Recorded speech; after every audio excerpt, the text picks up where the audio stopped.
Assalamualaikum warahmatullahi wabarakatuh. Kembali lagi bersama Dimin Channel. Jangan lupa like, komen, share untuk bantu admin dan subscribe-nya. Dan juga jangan lupa tekan tombol lonceng notifikasinya. Oke, lanjut saja kita ke cerita. Bab 15. Istri yang tak dianggap. Raka bawa mobilnya secepat mungkin. Kita harus segera membawa wanita ini ke hospital. Oke, Raka dengan kemampuan menyetirnya membuat mobil itu melaju dengan kecepatan tinggi. Bahkan pria itu tidak peduli meski para pengguna jalan memaki dirinya karena ulahnya itu.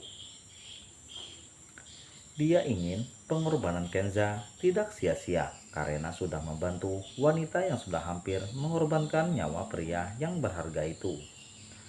Pano, hubungi dokter kulit, dokter bedah, plastik, dan dokter umum terbaik di rumah sakit kita.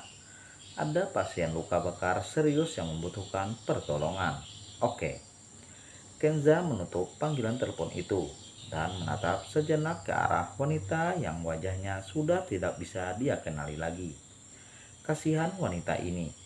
Apa dia memang sengaja ingin dihabisi? Tapi kenapa? Batin Kenza. Selang 20 menit kemudian, mobil sport yang dikendarai oleh Raka tiba-tiba di hospital. Para dokter dan perawat menyambut kedatangan Kenza dan Raka. Mereka bergegas membantu Kenza menurunkan pasien yang terkena luka bakar serius itu.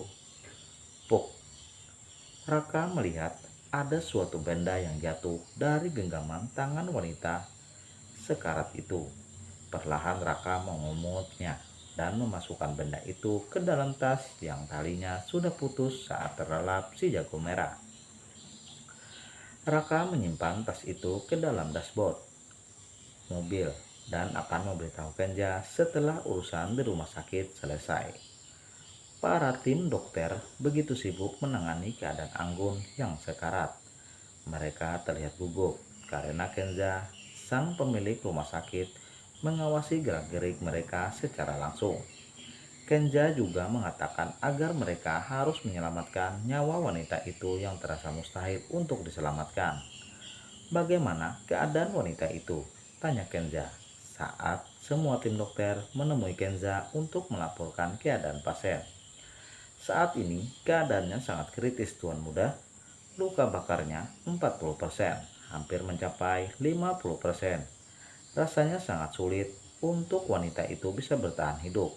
Hanya keajaiban dan tekad dari pasien itu sendiri yang bisa membalikkan keadaan. Itu tugas kalian membuatnya agar tetap hidup. Aku harus masuk ke dalam kobaran api yang besar agar bisa menyelamatkan nyawanya. Jadi kalian harus bisa menyelamatkan hidupnya. Kalau tidak, semua izin praktek kalian akan aku cabut. Dan semua linsi kalian tidak akan berguna dimanapun. Tim dokter itu menelan ludah dengan kasar. Wajah mereka berubah pucat pasi.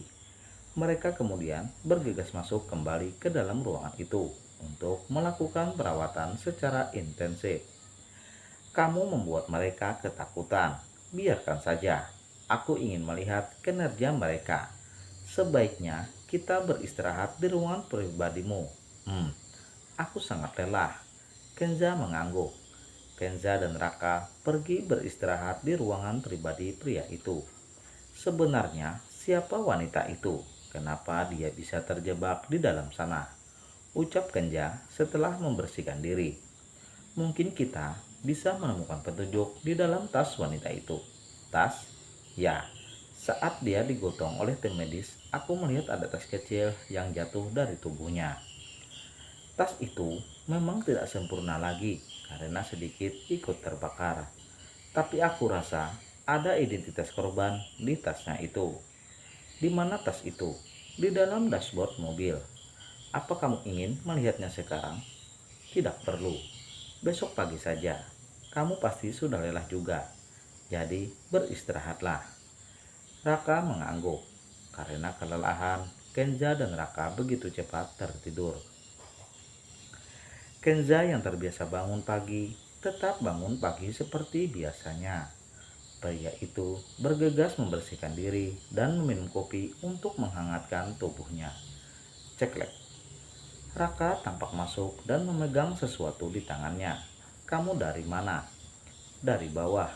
Aku mengambil tas ini di mobil. Tas? Tas wanita yang terbakar itu. Kemari, aku ingin melihat isinya.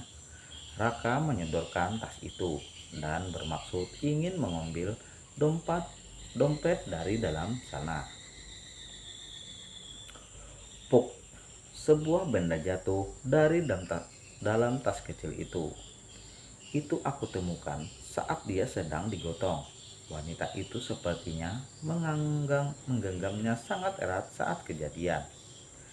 Kenza meraih benda itu dari lantai. Benda kain berwarna hitam yang begitu tidak asing di matanya.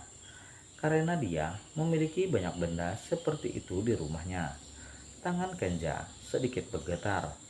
Dia ingin semua dugaannya salah, tapi melihat benda itu sudah di tangannya. Perasaan familiar langsung bergelayut di hatinya.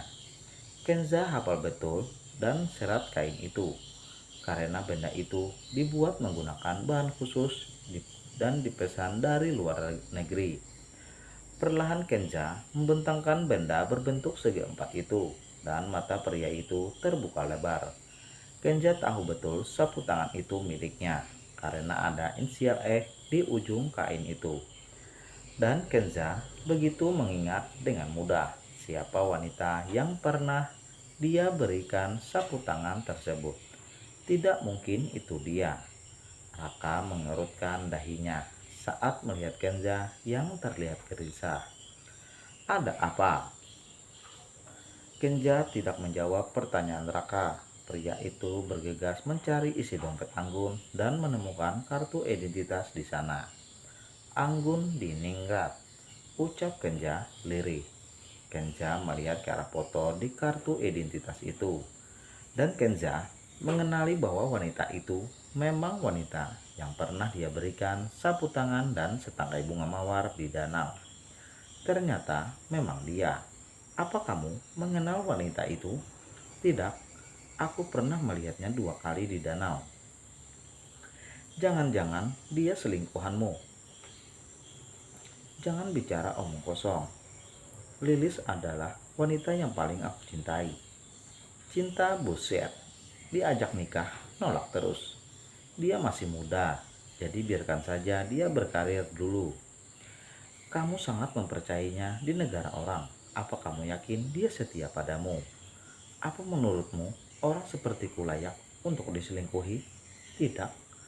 Itulah sebabnya aku 100% percaya padanya. Karena aku yakin dia tidak mungkin mengkhianatiku. Demi pria yang tidak jelas masa depannya. Iya, Master Perfect. Kita turun ke bawah. Kenja dan Raka turun ke bawah untuk memastikan keadaan Anggun. Mata Kenja menangkap lelah ke arah wajah tim dokter yang terlihat kuyup karena semalaman tidak beristirahat. Bagaimana? Apa ada perkembangan? Tanya Kenja. Saat ini pasien sangat beruntung karena sudah melewati masa kritisnya. Sepertinya keinginan hidup pasien sangat kuat, meski awalnya sempat drop di tengah malam. Bagus. Lalu bagaimana kondisi wajahnya dan tubuhnya? Karena ini luka bakar yang serius, wajahnya tidak bisa dikenali lagi. Dan luka bakarnya pasti akan menimbulkan bekas yang tidak enak dilihat. Lalu, apa ada solusi untuk menyembuhkannya? Aku ingin wajahnya kembali cantik. Di Jerman, ada seorang dokter bedah plastik terkenal. Baru-baru ini, dia baru saja membedah seorang pasien yang terkena luka bakar yang sama. Dia berhasil membuat wajah wanita itu menjadi cantik kembali. Apa kamu memiliki akses agar bisa mendatangkan dokter itu? Aku akan menghubungi adikku yang kebetulan sedang bekerja jadi dokter di sana. Bagus, datangkan dokter itu ke sini segera. Aku akan membayar berapapun bayarannya. Baik, Tuan Muda, sebaiknya Anda menyiapkan sebuah foto wanita itu agar dokter itu bisa mewujudkan keinginan Tuan Muda. Baiklah, terima kasih sudah bekerja keras untuk hal ini. Aku berjanji akan memberikan bonus yang besar untuk hasil jerih payah kalian. Terima kasih, Tuan Muda, jawab tim dokter serentak. Beristirahatlah. Kalian bisa operan dengan petugas yang lain. Baik, Tuan Muda. Kenja dan Raka memutuskan untuk kembali ke kantor karena mereka sudah sangat terlambat. Terlebih ada rapat penting yang menunggu kehadiran mereka. Bersambung. Oke. Jangan lupa like, komen, share untuk bantu admin, dan subscribe-nya. Dan juga jangan lupa tekan tombol lonceng notifikasinya. Terima kasih. Assalamualaikum warahmatullahi wabarakatuh. Wassalam.